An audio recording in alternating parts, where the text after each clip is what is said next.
Opa! E aí, galera, beleza? Terminamos todo o conteúdo aqui já para o Enem e vamos lá, porque eu tinha prometido que a gente ia ver todas as questões do Enem desde lá de 2009 até 2016. Passar por tudo que tem a ver com química aqui. Praticamente tudo, né? O grande problema do Enem é que não é separado assim, né? Em matemática isso, física isso, química é isso, biologia é isso. Não. Essa parte aqui, a parte química, ela está dentro, na verdade, das ciências da natureza. E nas ciências da natureza lá, teoricamente, é física, química e biologia. O que acontece é que as questões não são separadas nessas, né? Não são totalmente separadas. Essa questão é só de química. Não, vai ter várias questões que você precisa de um conhecimentozinho de química para resolver um negócio de física. Ou que você precisa de um conhecimentozinho de física para resolver na química. Química com biologia e assim vai. Então, vai ter algumas questões que a gente vai fazer aqui que nem tem muito de química, que a gente já fez lá para trás algumas coisas, e vai ter umas aqui. Nessa aula tem uma que é bem mais física, por exemplo, e pode ser que tenha ficado em alguma outra questão de física, de biologia, algumas coisas que precise de um conhecimentozinho de química. Beleza? Mas todo o conhecimento que você precisa está aí nas aulas, né? É só ir seguindo. Para quem está vindo só para os exercícios, meu nome é Luiz Eduardo Aleotti. Vamos começar isso de uma vez, antes que fique muito longo. Tá? Vamos lá. Ainda os exercícios agora a gente vai fazer em ordem cronológica. Ainda vamos lá para uns de 2009. Então vamos lá. Daquele jeito que a gente tinha combinado lá para trás. Lembra? Você pausa o vídeo agora, lê, tenta resolver, depois você solta e compara com a minha resolução. Melhor assim. Beleza? Posso começar? Vamos lá. Sabões são sais de ácidos carboxílicos de cadeia longa, utilizados com a finalidade de facilitar, durante processos de lavagem, a remoção de substâncias de baixa solubilidade em água. Ácido carboxílico de cadeia longa para remover substâncias de baixa solubilidade em água. Por exemplo, óleos e gorduras. A figura a seguir representa a estrutura de uma molécula de sabão. Então, você tem aqui, uma cadeia carbônica longa e apolar, e aqui na frente você tem um sal de ácido carboxílico. Em solução, os ânions do sabão podem hidrolisar a água e, desse modo, formar o ácido carboxílico correspondente. Por exemplo, para o estearato de sódio, é estabelecido o seguinte equilíbrio químico. Então, você tem aqui, né, em água, ele vai lá se dissociar e libera o cátion Na+. Né? É um sal dissolvido em água. Daí, ele misturando com a água, ele vai hidrolisar a água para formar ácido e OH-. Tranquilo, né? Uma vez que o ácido carboxílico formado é pouco solúvel em água e menos eficiente na remoção de gorduras, então se ele formar ácido, ele é pouco solúvel e ele é bem menos eficiente do que o ânion aqui para remover gorduras. O pH do meio deve ser controlado de maneira a evitar que o equilíbrio acima seja deslocado para a direita. Então a gente tem que evitar que vá para a direita esse equilíbrio. Então ele deu todas as informações aqui que deixou o exercício bem fácil. Nem precisava de um monte dessas coisas. Então, com base nas informações do texto, é correto concluir que os sabões atuam de maneira mais eficiente em pH básico, mais eficiente em pH ácido, mais eficiente em pH neutro, eficiente em qualquer faixa de pH ou mais eficiente em pH ácido ou neutro. Bom, e aí? O que a gente vai fazer? É só olhar ali. Você precisa ter mais do ânion. Para ter mais do ânion, a gente vai precisar deslocar o equilíbrio para a esquerda. Ele até já falou ali que tem que evitar deslocar para a direita. Para deslocar para a esquerda, o que a gente precisa? Ou a gente remove ânion, ou a gente remove a água, que não vai acontecer, né? Porque ela é é o nosso solvente aqui, ou a gente vai adicionar qualquer uma das coisas da direita aqui. Então, se a gente adicionar OH-, vai ter mais produto, vai deslocar o equilíbrio no sentido dos reagentes. Então, aqui ele é mais eficiente em pH básico. Básico vai ter mais OH-, vai deslocar mais para o lado de lá, para produzir o ânion, ao invés de produzir o ácido. Beleza? Tranquilinho, né? Vamos para frente. O processo de industrialização tem gerado sérios problemas de ordem ambiental, econômica e social, entre os quais se pode citar a chuva ácida. Os ácidos, usualmente presentes em maiores proporções na água da chuva, são H2CO3, formado pela reação do CO2 atmosférico com a água, HNO3, HNO2, H2SO4 e H2SO3. Esses quatro últimos são formados principalmente a partir da reação da água com óxidos de nitrogênio e de enxofre, gerados pela queima de combustíveis fósseis. A formação de chuva mais ou menos ácida depende não só da concentração do ácido formado, como também do tipo do ácido. E essa pode ser uma informação útil na elaboração de estratégias para minimizar esse problema ambiental. Se consideradas concentrações idênticas, quais dos ácidos citados no texto conferem maior acidez às águas das chuvas? E aí? Blá, blá, blá, um enunciado gigante, ele basicamente está perguntando o quê? Quais são os ácidos mais fortes entre esses? Então, o ácido mais forte libera mais H+, deixa a chuva mais ácida. Então, como que a gente vai ver quais são os mais fortes? Aquela regrinha. Número de oxigênios menos número de hidrogênios ionizáveis. Cuidado. Você faz isso aqui, quanto maior, mais forte. O forte, em geral, vai ser 2 ou 3. Se der 0 é fraco, se der 1 é moderado. Se der 2 ou 3 é forte. Começa aqui, ó, HNO3, HNO2. HNO3, 3 oxigênios, 1 hidrogênio. 3 menos 1, 2. Parece bom. O outro, 2 menos 1, 1. Ah, esse eu não quero. H2SO4, 2. H2SO3, 3 menos 2, 1. Também não dá. H2SO3, a gente já viu que é 1. Cai fora. HNO2 também é 1. Não quero saber. H2SO4, 4 menos 2, 2. HNO3, 3 menos 1, 2. Resposta certa, letra D. E por último, H2CO3 e H2SO3. H2CO3 a gente já sabe que ele é fraco também. Ele não é nem moderado, lembra? Que ele era uma exceção lá, ele era bem fraco. O ácido carbônico, a gente viu isso aí lá. Mas mesmo assim, 3 menos 2, 1. E o outro 3 menos 2, 1 também. Resposta certa só pode ser a letra D, H2SO4, HNO3. Tranquilo, né? Pra frente. O uso de protetores solares em situações de grande exposição aos raios solares, como por exemplo na praia, é de grande importância para a saúde. As moléculas ativas de um protetor apresentam usualmente anéis aromáticos conjugados com o grupo carbonila, pois esses sistemas são capazes de absorver a radiação ultravioleta mais nociva aos seres humanos. A conjugação é definida como ocorrência de alternância entre ligações simples e duplas em uma molécula. Isso aqui é conjugação. Outra propriedade das moléculas em questão é apresentar em uma de suas extremidades uma parte apolar.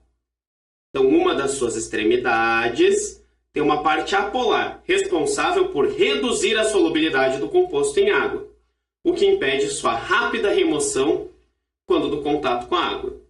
De acordo com as considerações do texto, qual das moléculas apresentadas a seguir é a mais adequada para funcionar como molécula ativa de protetor solar? E aí? Bom, vamos lá. Ele precisa ter anel aromático conjugado com carbonila e uma das extremidades tem que ter uma parte apolar. Então, vamos lá. Carbonila, aromático, beleza. Carbonila não tem aromático, corta fora. Próximo tem aromático, mas cadê o carbonila? Tá fora. E o último tem carbonila e tem aromático. Bom, vamos ver. Precisa que na outra extremidade tenha, numa das extremidades, uma parte apolar. Uma parte apolar é uma cadeia carbônica longa. Né? Aqui, tá, a gente tem a carbonila, é levemente polar. Tem aqui esse O aqui, né, que na verdade isso aí vai formar um éster. Também levemente polar.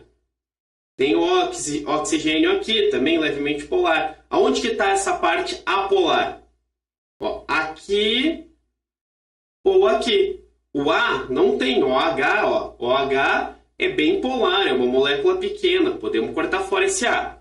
E agora, D ou E? É só ver o que é conjugação. É a separação ali do aromático para carbonila é por conjugação. O que é essa conjugação? Ocorrência de alternância entre ligações simples e duplas. A D não tem isso. Ah, tem alternância em ligação simples e dupla dentro do aromático, mas isso é definição de aromático. Aqui não estou vendo essa alternância não. Então a gente corta fora. O certo, resposta certa, letra E, que vai ter aqui o aromático, ó, a conjugação, que tem ligação simples, dupla simples, carbonila e a parte apolar. Beleza? Tranquilo? Vamos para frente. Ó, essa aqui que é mais de física do que de química. A invenção da geladeira proporcionou uma revolução no aproveitamento dos alimentos, ao permitir que fossem armazenados e transportados por longos períodos. A figura apresentada ilustra o processo cíclico do funcionamento de uma geladeira, em que o gás no interior de uma tubulação é forçado a circular entre o congelador e a parte externa da geladeira. É por meio dos processos de compressão, que ocorre na parte externa, e de expansão, que ocorre na parte interna, que o gás proporciona troca de calor entre o interior e o exterior da geladeira. Então, aqui está vendo sobre gases, mas na verdade isso aqui é termodinâmica, troca de calor. Nos processos de transformação de energia envolvidos no funcionamento da geladeira, o que acontece quando tem a geladeira? Ela é fria por dentro e aquela parte atrás da geladeira, hoje em dia é bem protegido. As geladeiras mais modernas você nem sente isso aí. Mas principalmente nas mais antigas, você vê que ali a parte de trás esquenta bastante. Porque ele está removendo o calor de dentro da geladeira e jogando no ambiente por ali. Isso com gasto de energia, porque ele está tirando o calor do frio para jogar calor para o quente. Então, o que vai acontecer aqui no funcionamento da geladeira? A expansão do gás é um processo que cede energia necessária ao resfriamento da parte interna da geladeira. Expansão do gás, se ele expande, o que acontece quando ele expande? Ele está aumentando o volume, a gente tem lá. Se aumenta o volume, aumenta a temperatura também. Então, a expansão do gás seria algo que aumenta a temperatura. Vamos ver onde é que ele diz que tem expansão do gás?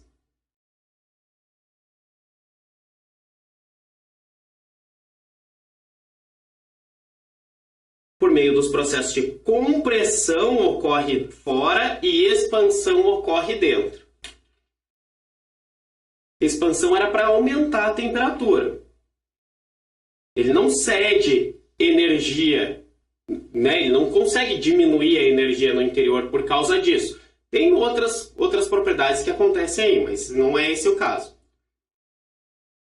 O que acontece é isso aqui, ó. O calor vai fluir de forma não espontânea da parte mais fria no interior para a mais quente no exterior da geladeira. Basicamente é isso que acontece com a geladeira. Você tem um motor lá funcionando que vai tirar o calor do que está mais frio para jogar para o lado mais quente. Em geral é o contrário que acontece, né? Espontaneamente, você tem uma coisa quente doando calor para uma coisa fria. Ali você tem um motor para que ele funcione ao contrário. Para que ele tire calor do frio para jogar no quente. Tá? Basicamente isso aí. A quantidade de calor cedida ao meio externo é igual ao calor retirado da geladeira? Não, a gente vai ter eficiência, várias coisas para considerar. Nunca é 100%, né? A eficiência é maior quanto menos isolado termicamente do ambiente externo for o compartimento interno. Também não. Se ele for menos isolado do ambiente externo, ele vai querer absorver calor do ambiente externo. O ambiente é mais quente do que a geladeira. Ele vai doar calor para o interior da geladeira. Então, nada a ver essa letra D. E por último, a energia retirada do interior pode ser devolvida à geladeira abrindo-se a sua porta, o que reduz o consumo de energia. Nada a ver. Desde quando abrir a porta da geladeira vai reduzir o consumo de energia? Pelo contrário, você tem lá a temperatura que a geladeira vai funcionar. Se você abre a porta, ela vai receber calor do ambiente para ficar mais quente ali dentro. Se ficou mais quente, ela vai precisar perder mais energia ainda para poder voltar à temperatura original. Absurdo.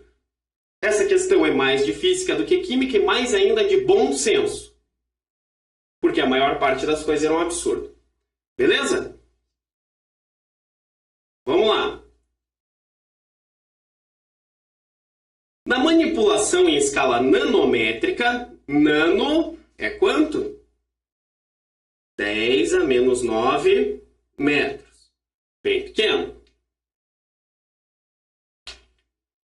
Tá? Então, na manipulação em escala nanométrica, os átomos revelam características peculiares, podendo apresentar tolerância à temperatura, reatividade química, condutividade elétrica ou mesmo exibir força de intensidade extraordinária.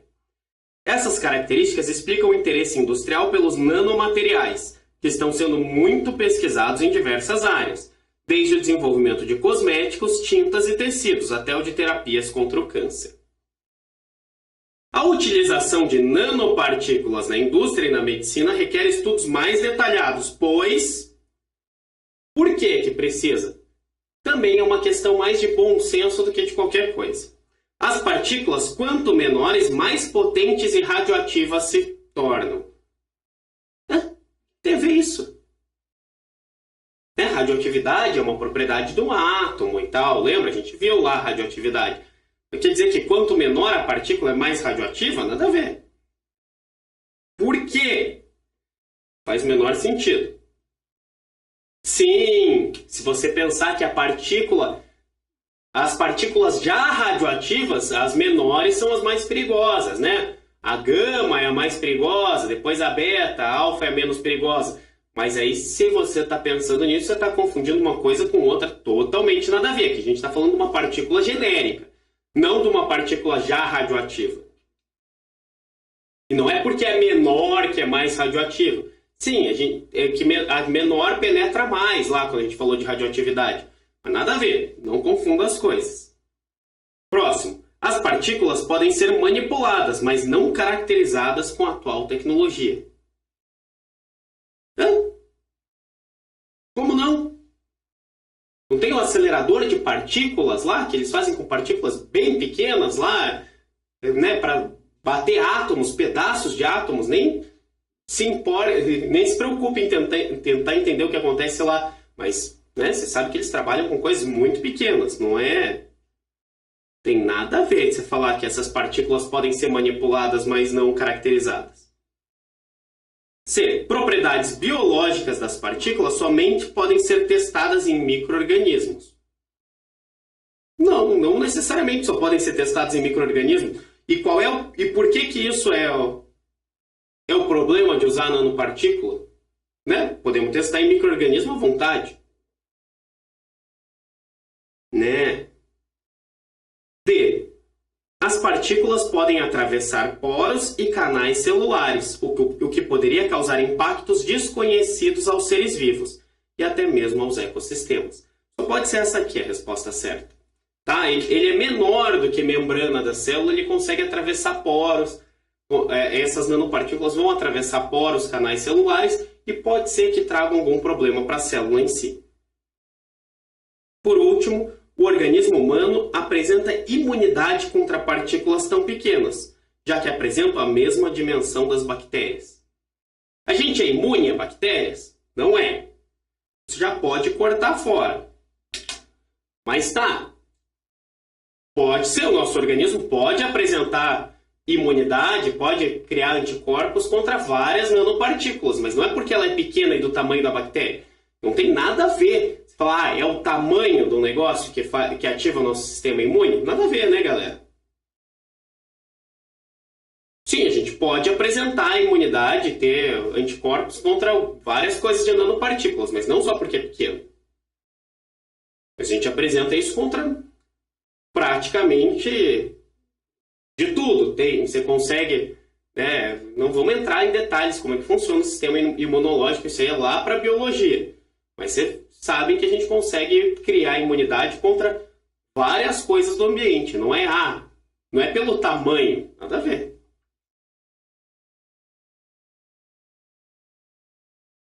Então vamos lá, para a próxima. Nas últimas décadas, o efeito estufa tem se intensificado de maneira preocupante, sendo esse efeito muitas vezes atribuído à intensa liberação de CO2 durante a queima dos combustíveis fósseis para a geração de energia. O quadro traz as entalpias padrão de combustão a 25 graus Celsius do metano, do butano e do octano. Então aqui tem ΔH0 de combustão, energia que libera a queima de 1 mol dessa substância em temperatura ambiente. À medida que aumenta a consciência sobre os impactos ambientais relacionados ao uso da energia, cresce a importância de se criar políticas de incentivo ao uso de combustíveis mais eficientes. Nesse sentido, considerando-se que o metano, o butano e o octano sejam representativos do gás natural, o gás de efeito de petróleo, que é o GLP, e da gasolina, respectivamente. Então, a partir dos dados fornecidos, é possível concluir que, do ponto de vista quantidade de calor por mol de CO2, a ordem crescente é. Então, vamos ver quanto calor cada um deles gera por mol de CO2. Então, bem simples. Combustão do metano, CH4 mais O2, nem vou balancear aqui direitinho, vai formar, se tem um carbono aqui, vai formar um CO2. Beleza?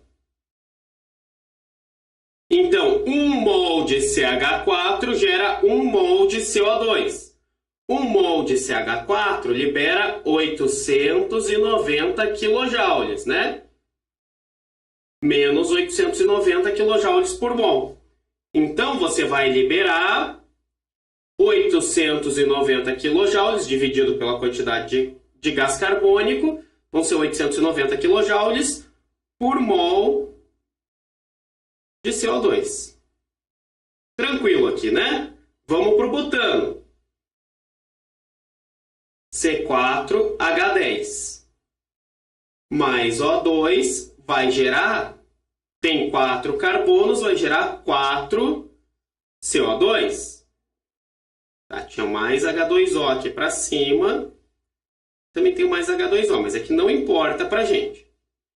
C4H10 geram 4 CO2. 1 mol aqui geraria 2.878. Certo?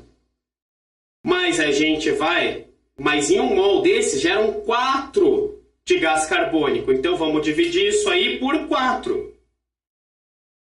Tá? Se a gente dividir por 4, a gente vai ter certinho aí a quantidade de energia que gera para cada mol de gás carbônico que que produz. Então, a gente vai ter 2.878 dividido por 4, vai dar 719,5.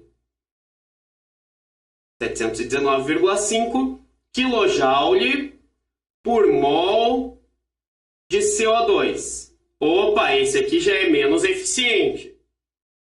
Então, a gente já sabe que ele vai na frente do metano. E o octano? Bom, a gente vai ter C8, H10, isso vai gerar 8 CO2. Então, é só a gente dividir os 5.471 ali por 8, que vai dar 683,875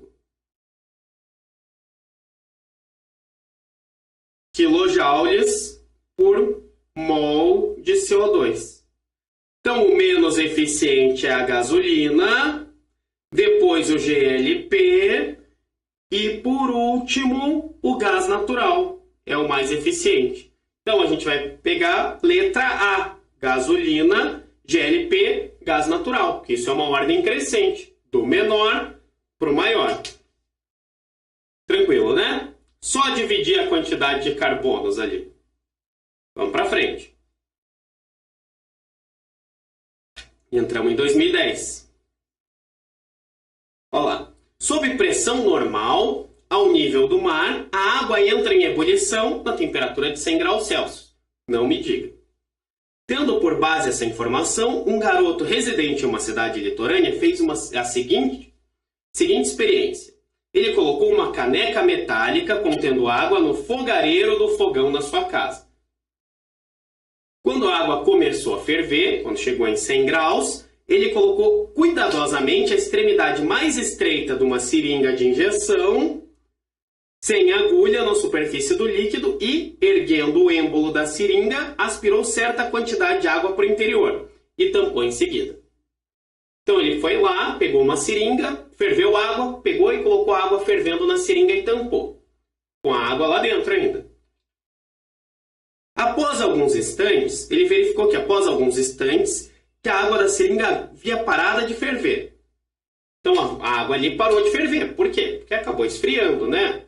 Você tirou ali do que estava fervendo, o ambiente esfria e ela diminui essa temperatura, né? Deixa de ser lá os 100 graus para ficar em 90 e alguma coisa. Quando parou de ferver, ele ergueu o êmbolo da seringa. Então, o que ele tinha lá, ele aumentou o volume ali dentro, certo? Estava lá a seringa fechada, ele ergueu mais o êmbolo. E ele constatou, intrigado, que a água voltou a ferver após um pequeno deslocamento do êmbolo. Então, ele só puxou o êmbolo de volta, né, para aumentar ali sem colocar mais água. Ele só aumentou o volume ali dentro e fez a água voltar a ferver. Considerando o procedimento anterior, a água volta a ferver porque esse deslocamento. O que esse deslocamento fez? Permite a entrada de calor do ambiente externo para o interior da seringa. Claro, ele está num lugar a 130 graus, provavelmente, para entrar calor para dentro e ferver a água. Já viu a água ferver espontaneamente? Não, né? Porque a água precisa de 100 graus Celsius. A gente não consegue viver num lugar em 100 graus Celsius. Eu não consigo, pelo menos. Então, o calor sempre vai do mais quente para o mais frio. Não vai do ambiente para a água a 100 graus. Corta fora isso aí. E provoca por atrito o aquecimento da água contida na seringa? Nada a ver, né? O atrito ali na seringa vai ser o suficiente para voltar a ferver a água? Nada a ver. Produz um aumento de volume, que aumenta o ponto de ebulição da água. E aí? O que você acha? Vamos para o próximo. Proporciona uma queda de pressão no interior da seringa, que diminui o ponto de ebulição da água. Ou E, possibilita uma diminuição da densidade da água, que facilita a ebulição. Densidade só pelo ali não tem nada a ver. E aí, galera, o ponto de ebulição, o que está acontecendo? É uma questão de bom senso de volta. Essas 3 que eu descartei são absurdas. E as outras? Tem uma que é absurda também. O que está acontecendo? Ele está aumentando ou ele está diminuindo o ponto de ebulição da água? Está diminuindo, né?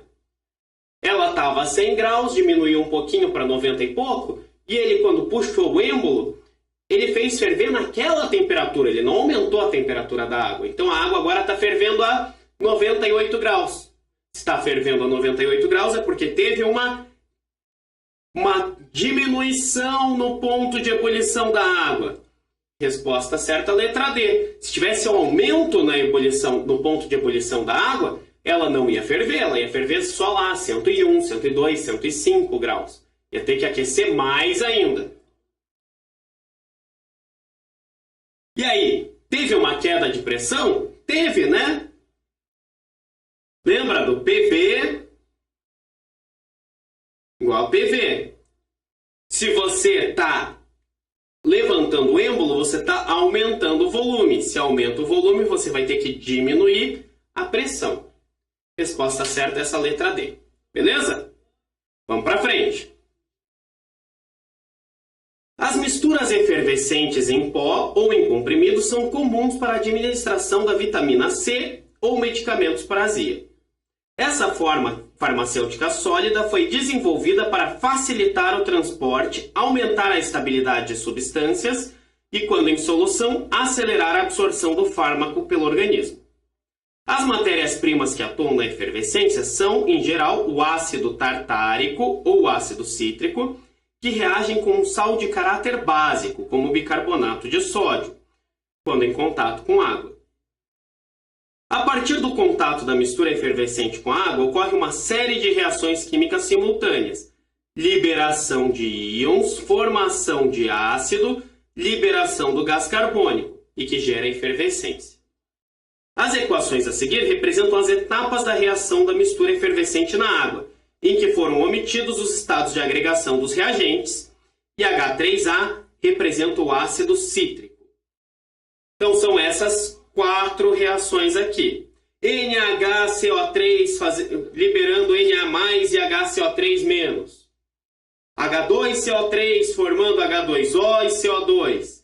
HCO3- mais H+, formando H2CO3. E H3A formando 3H+, mais H-. Ele quer saber a ionização, a dissociação iônica, formação do ácido e liberação do gás. Ocorre em quais etapas? Bom, começa aí. Formação do ácido. Aonde que está formando o ácido aí? Só pode ser no 3, né? H2CO3 é um ácido. Não tem mais nenhum produto ali que é ácido. Então essa aqui é a formação do ácido. Liberação do gás. Aonde que libera gás? Só pode ser esse 2, né? Que é o CO2, é um gás. Nenhuma das outras coisas que está formando é gás. Na+ não é, HCO3- não, H2O, H+ e A-. Não, o gás é o CO2. E agora, qual deles é ionização e qual que é dissociação iônica? Essa é a única pegadinha. Bom, se eu olhar ali, a minha resposta está até marcada, não sei porquê. É a letra E. Ionização, quem sofre ionização é um ácido. Ácido ioniza. Então aqui, ó, ionização só pode ser o 4. Dissociação iônica, quem sofre é base ou sal. Esse aqui é um sal que está dissociando.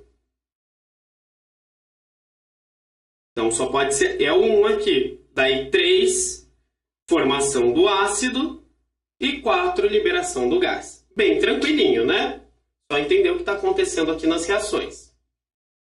Para frente. Todos os organismos necessitam de água e grande parte deles vive em rios, lagos e oceanos. Os processos biológicos, como respiração e fotossíntese, exercem profunda influência na química das águas naturais em todo o planeta. O oxigênio é ator dominante na química e na bioquímica da hidrosfera. Devido à sua baixa solubilidade em água, que é 9 mg por litro a 20 graus Celsius, A disponibilidade de oxigênio nos ecossistemas aquáticos estabelece o limite entre a vida aeróbica e anaeróbica. Nesse contexto, um parâmetro chamado demanda bioquímica de oxigênio, que é a DBO, foi definido para medir a quantidade de matéria orgânica presente em um sistema hídrico. A DBO corresponde à massa de oxigênio em miligramas necessária para realizar oxidação total do carbono orgânico em litro de água. Então, dados aqui, ó. Massas molares, C12H1O16, já sabemos isso. Suponha que 10 mg de açúcar de fórmula mínima CH2O, massa molar igual a 30 gramas por mol, são dissolvidos em 1 litro de água. Enquanto a DBO será aumentada. E aí?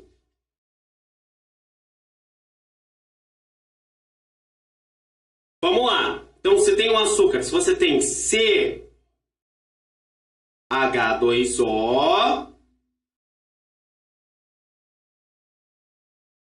isso aqui mais O2, forma CO2 mais H2O.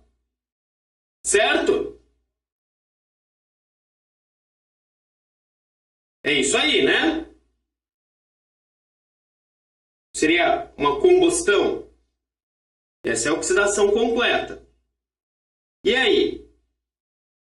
Então, 1 mol disso aqui é para 1 mol disso aqui. É? Não é, né? Ou melhor, não sabemos.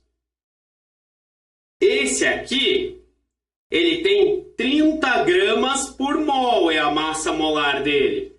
Aqui tem 30. 16 mais 12, tá certo. 28 tem 30. Então, 30 gramas desse aqui, você precisa aqui de quantos desse aqui? 32 gramas de O2, certo? Aqui tinha 30 gramas, 12 mais 16, 28, deu 30. E aqui, então, 30 gramas do açúcar, você precisa de 32 gramas de oxigênio. Só que você tem 10 miligramas. 10 desse aqui vai ser X.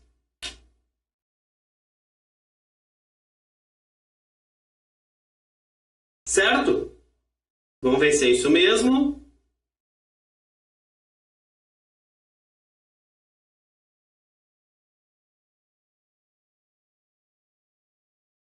É só fazer a continha aí.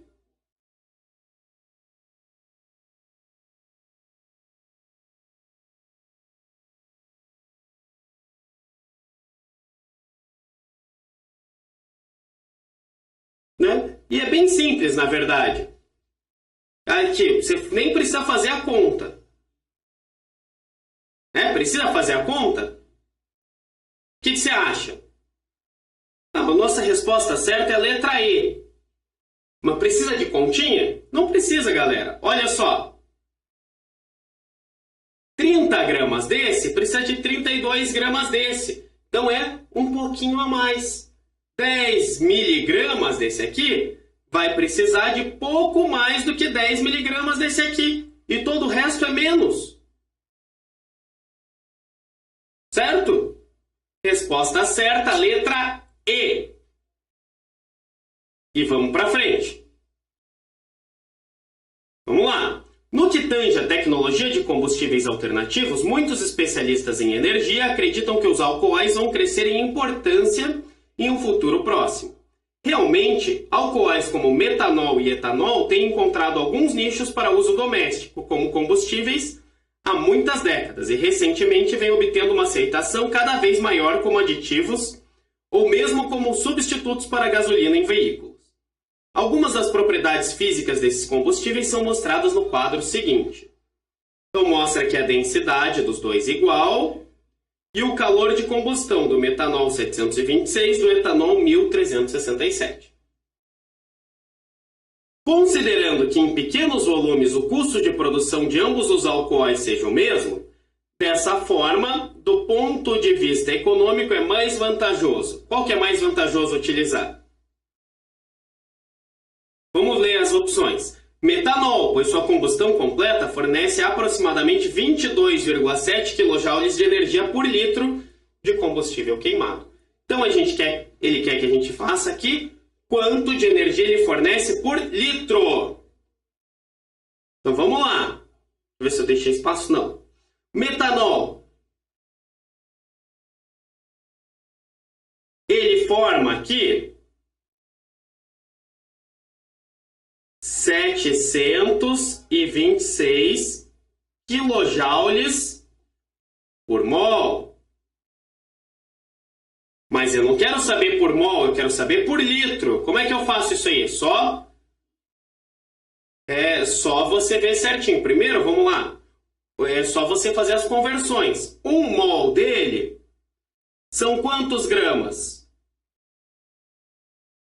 Só fazer aqui, ó, CH3OH. C é 12, O é 16. 12 mais 16 dá 28. Tem mais 4 ali, dá 32. 1 mol tem 32 gramas. Certo? Tranquilo? E ele diz aqui, ó, que 1 grama são quantos? 0,79 ml. Certo?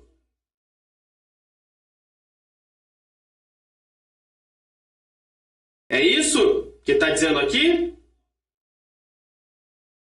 Não, né?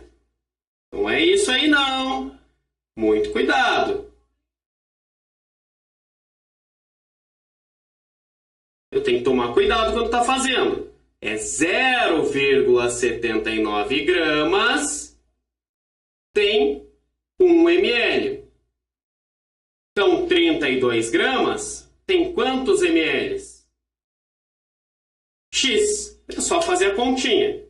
32 ali, é só você fazer 32 dividido por 0,79. Isso vai dar 40,5. 40,5 o quê? ml. Certo? Então, ó, se ele tem 0,79 gramas a cada ml, em 32 gramas ele tem 40,5 ml. Mas eu não quero saber por 40 ml, eu quero saber por litro. Então, se eu tenho lá 726 quilojoules, eu tenho em 40,5 vezes 10 a menos 3 litros, né? ml é 10 a menos 3.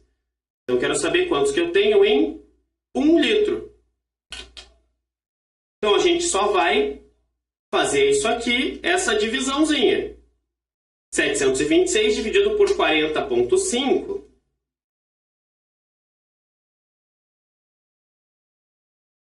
vai dar 17,9.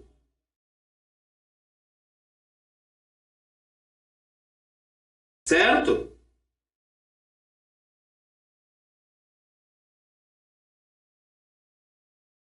Mas é 17,9 dividido por 10 a menos 3. Então, isso é a mesma coisa que multiplicar por 1000. Toma muito cuidado.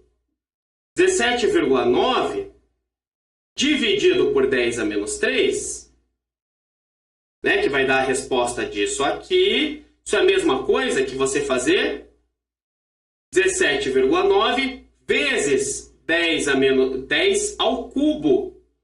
Então, se era 17, se estava em quilojoules, isso aqui vai dar 17,9 megajoules. Então está errada a letra A. Porque metanol faz 17,9 megajoules. Mas a gente não fez para o etanol ainda. Então vamos apagar tudo isso aí e colocar aqui no etanol 17,9 megajoules. E para o etanol, quanto que vai liberar? Provavelmente em megajoules também. Então vamos lá. 1 mol de etanol libera 1.367 quilojoules. 1 mol de etanol tem quantos gramas? São 2 carbonos, 2 vezes 12, 24. Então, 24 mais 16, que dá 40, mais 3, 5, 6. Então, é 46, certo? 46 gramas tem 1.367 quilojoules. Só que 46 gramas, ali é a mesma coisa. 0,79 gramas tem 1 ml. Mas a gente quer saber 46 gramas. Vai ter quanto? Só fazer a continha ali. 46 vai ter x. X é quanto? Só fazer ali. 46 dividido por 0,79. Que vai dar... X é aproximadamente 58,2 ml. Só que eu não quero saber em ml, eu quero saber por litro. Então, vamos lá. Você gera 1.367 em 58,2 vezes 10 a menos 3, não esquece. E você quer saber quanto que você gera em 1. É só fazer a continha lá, a multiplicação cruzada. Você vai ter 1.367 igual a 58,2 vezes 10 a menos 3x. Você faz essa divisãozinha ali. 1.367 dividido por 58,2 dá 23,5 mais ou menos.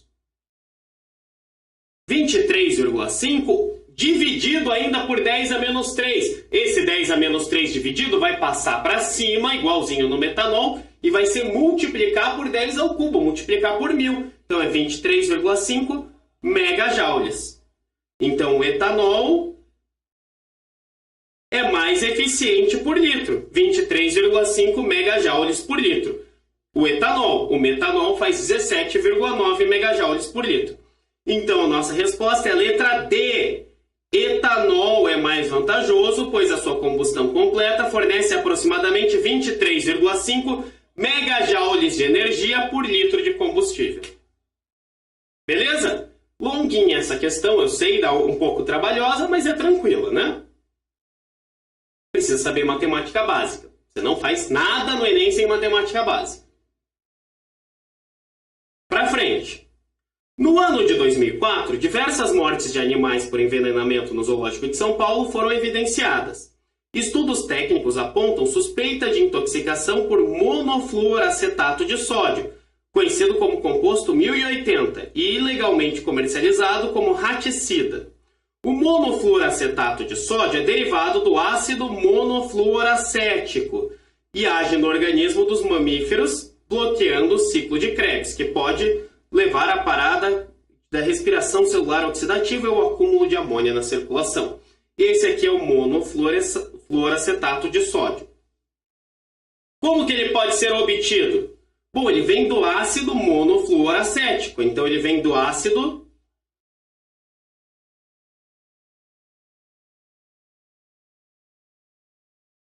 desse ácido.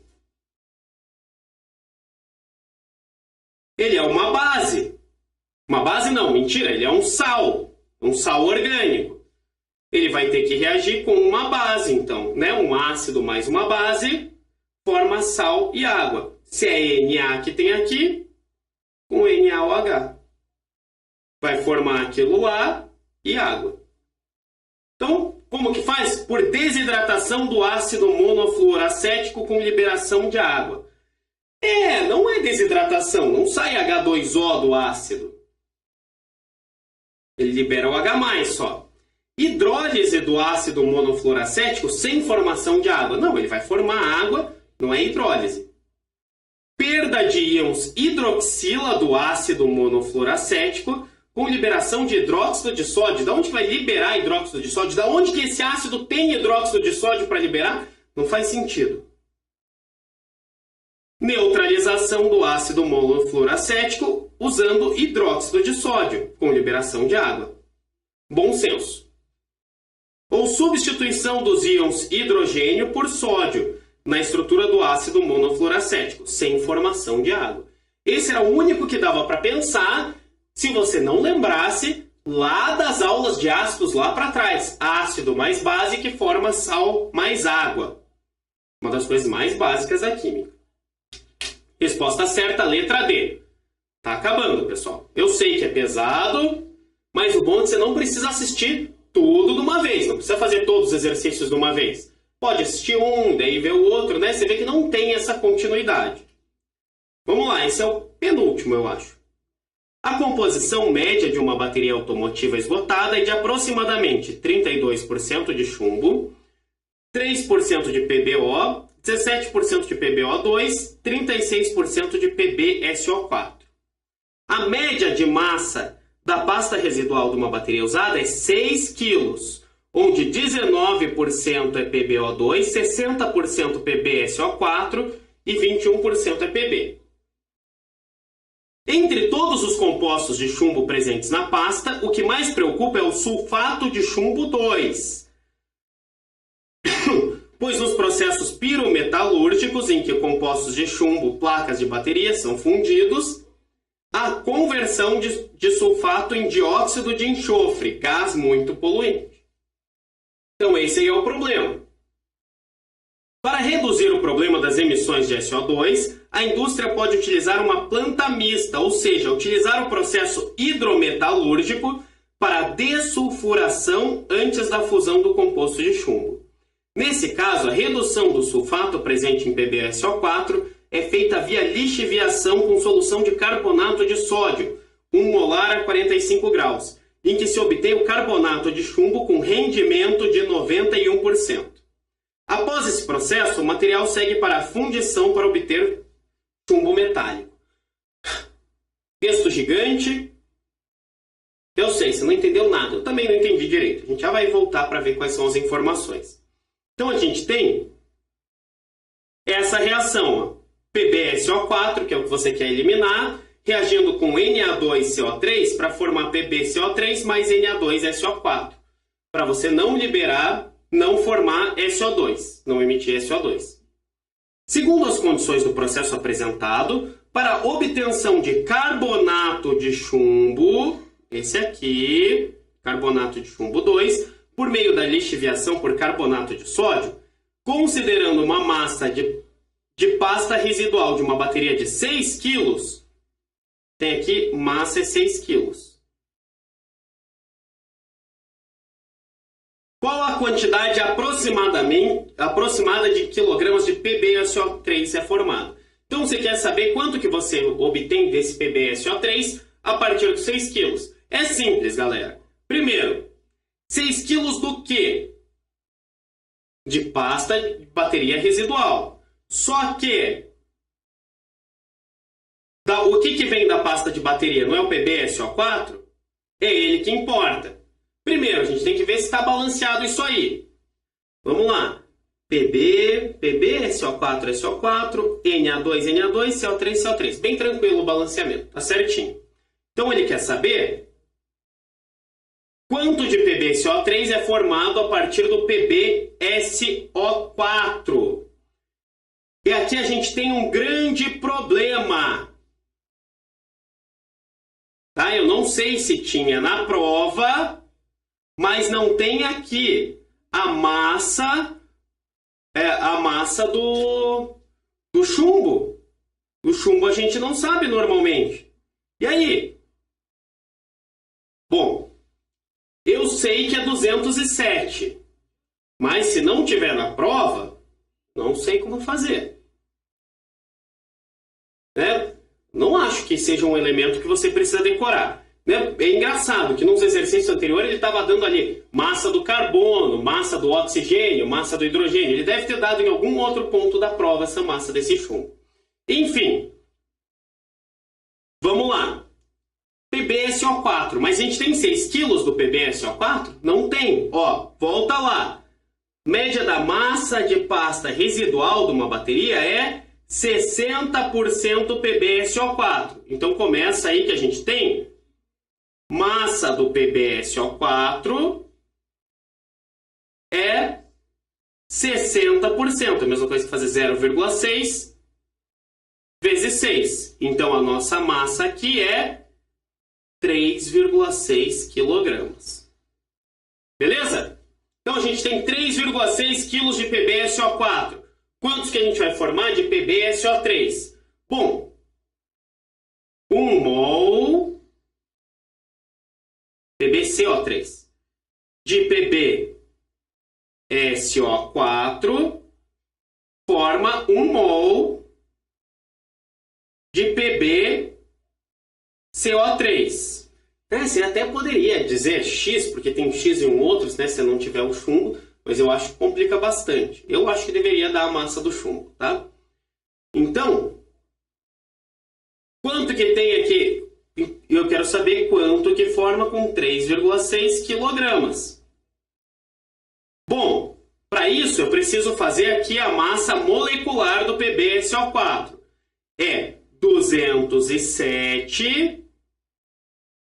O S ele também não deu. O S a gente lembra. O S a gente já usou mais, então pode ser que você esteja... Você lembra que é 32, então é 207 mais 32 mais 64 do O4 ali, né? 207 mais 32 mais 64. Isso é para dar 303. Mas é gramas, não é quilogramas. Tanto faz. Se mantiver esse em gramas e o outro em gramas, ou esse em quilogramas, o outro em quilogramas. 303. E PbCO3 ainda é o 207 mais 12 do carbono mais 48 dos oxigênios. Agora são 3. 3 vezes 16 é 48. Então é 267. Certo? Só fazer a continha aqui, multiplica cruzado, divide e tal. Você vai ter 267 vezes 3,6. Isso é para dar 961. Dividido por 303 é 3,17. E olha só, 3,17 quilos. Não tem 3,17 quilos ali. E aí? O que a gente vai fazer? Bom, mas é bem fácil, você não precisa nem fazer a conta. Ele tem o rendimento de 91%. A resposta certa só pode ser a letra C. Vai dar algo um pouco abaixo desse 3,17. É bem simples, né? 100%, se fosse 100, seria 3,17. Mas não é 100%, é 91. 91 é X. É só fazer lá, cruzado. É basicamente a mesma coisa que você multiplicar isso aí por 0,91. Que vai dar 2,8867, mais ou menos. Isso aí, X é aproximadamente 2,9 quilogramas. Tranquilinho, né? Estequiometria simples. O que era o difícil? Saber a massa do chumbo. Eu espero realmente que eles tenham dado na prova em algum outro canto. Né? Lá em formulário ou qualquer coisa do tipo. Beleza? Então esse é o último. vamos lá, para terminar. As mobilizações para promover um planeta melhor para as futuras gerações são cada vez mais frequentes. A maior parte dos meios de transporte de massa é atualmente movido pela queima de um combustível fóssil. A título de exemplificação do ônus causado por essa prática, basta saber que um carro produz, em média, cerca de 200 gramas de dióxido de carbono por quilômetro percorrido. Um dos principais constituintes da gasolina é o octano, que é C8H18. Por meio da combustão do octano, é possível a liberação de energia, permitindo que o carro entre em movimento. A equação que representa a reação química desse processo demonstra que, então vamos fazer essa reação, é isso mais oxigênio, que vai produzir CO2 mais água, certo? Queima isso aí, combustão é isso aí. Tem 8 carbonos, vai produzir 8 CO2. Tem 18 hidrogênios, tem que produzir 9 águas. 9 vezes 2, 18. Quantos oxigênios a gente está precisando? 8 vezes 2 dá 16, certo? Mais 9 dá quanto? 25. 25 sobre 2, né? Porque são 25 Os, mas a gente tem O2. 25 dividido por 2. Aí você pode ou multiplica tudo por 2, ou faz a divisão, ou deixa assim, ou divide 25 por 2 e dá 12,5. Mas vamos ver aqui, ler o que o exercício quer. No processo, a liberação de oxigênio sob forma de O2. Claro que não. Combustão absorve oxigênio. Tá? Por favor, não marque essa letra A. Significa que você não entendeu nada de combustão. B. O coeficiente estequiométrico para a água é de 8 para 1 octano. 1 octano era para ser 8 águas? Não, né? 9. Errado.